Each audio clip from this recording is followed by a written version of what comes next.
I believe Proposition 62 and 65 in California seeks to eliminate the death penalty and not necessarily expedite it are ill-advised. And I suspect the level of the stage which people are at today, I'm sure is going to pass. Now, um, today when they execute somebody, sometimes you don't even know what the person did, or the person even looks innocent. You want to say, let the person go free because he had all these years of reform and look, he's a good man and all this kind of stuff. But if he was executed speedily, meaning that he has a fair trial, he's given chance to prove his innocence, and if he can't, then he's executed. Some people might confess, others might want to play games. But if you have the evidence and it's objective and all that, send him on to his grave. Now, if on the other hand you come and discover later on that the prosecutor and the attorneys and the witnesses and all them had lied, then they also should be subject to the death penalty. In a way like that, you have honest prosecutors, honest witnesses and attorneys, police, and you're going to have less killing, I believe, because God knows what He's doing now in the past, and our laws are based generally on the Bible and what God has said. In Israel's time, there was the city of refuge. If somebody killed somebody, which we call manslaughter today, but wasn't, with malice forethought, it happened accidentally. This person had to move to a different city and escape the avenger of blood. The guy would kill you, execute you. And you go to another city and live there until the high priest is dead, and then he comes back to that city. But if you had killed a person with malice of forethought or in lay waiting and planning and so on, you hate the guy, then even if you run to the city of refuge, they go and get him and execute him because he killed somebody and he has to die. Now, I've met many people in the past who said, "Man, I kill already and I would kill you no problem."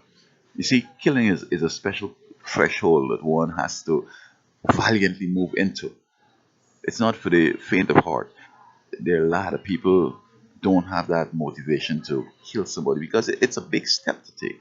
When somebody has taken that step, whether it's accidentally or intentionally, they have they've been baptized and they're willing to do it again without the amount of trepidation that a normal person or from the first incident. So having them around and free out there or whatever, it's a danger because they're willing and they're able to do it real quick again. Um, and so God knows best.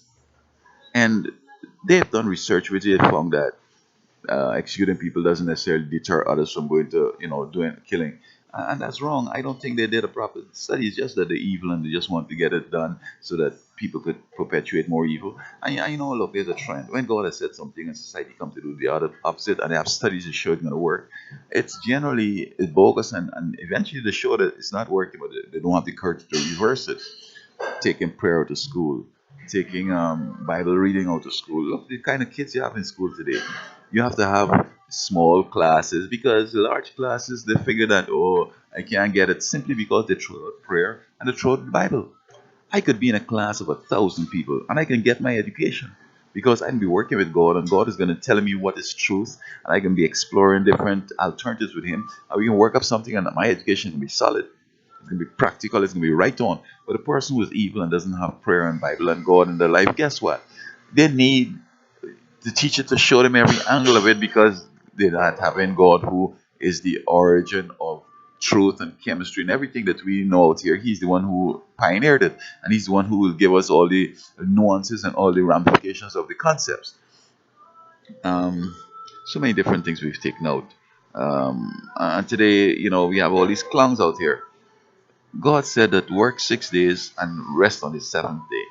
Now they've gone away from that. Now they're working 40 hours a week, 5 days a week. I know they're trying to bring it down to 3 days a week. And then some people might even say, let's work a couple hours a week so that other people could work and all this stuff. And the benefits of working hard and everything else are well documented. America became a great nation not because people were working less, but because people were working hard and working beyond the call of duty and volunteering and all that kind of stuff. So I think that this initiative here it's unadvisable, and I think that they're gonna see down the road that people are gonna be killing multiple people. It don't mean, however, that if probably the proposition passes, somebody you kill and then they'll be out after 6 weeks or whatever, they might get a life in prison, which is just a waste of time. because this guy is gonna have so much guilt and so much frustration and so many. You can kill other people in prison too. The better thing would have been economical and moral and everything is just you guys found guilty. We did everything else. So there's no games. There's no racial nothing. Everything is good. Execute him and it's over. So society will come to realize eventually, man, that God know what He's saying. Spank the kids.